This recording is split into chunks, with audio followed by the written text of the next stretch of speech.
A un anno dell'inaugurazione al nostro istituto comprensivo alla scrittora Andrea Camilleri, il 24 e 25 ottobre di quest'anno prenderà avvio un convegno di grande spessore culturale.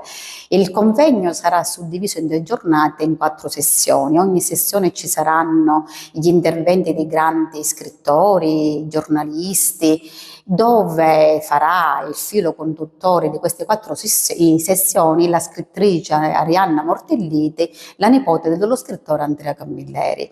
Perché abbiamo voluto abbiamo voluto far nascere questo convegno all'insegna del nostro scrittore? Per dare una certa continuità tra l'inaugurazione e studiando la figura di Andrea Camilleri. Una cosa molto importante è da sottolineare l'evento che durante queste 4 sessioni ci sarà un aspetto teorico, quindi ogni relatore avrà la funzione di far nascere, di sfociare la figura dello scrittore, dove poi i ragazzi saranno i reali protagonisti attraverso attività laboratoriali.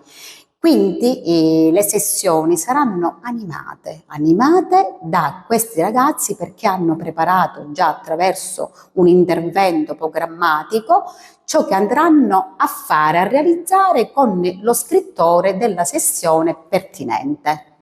Vi aspettiamo quindi giovedì 24 e venerdì 25 ottobre del 2024 in 4 sessioni. La sessione di mattina sarà dalle 9 alle 13, mentre quella pomeridiana la sessione sarà dalle 16 alle 20. Sarà, dal mio punto di vista, un evento davvero di grande spessore, perché dove c'è cultura sicuramente daremo quegli strumenti per far sì che gli alunni possano spiccare il volo.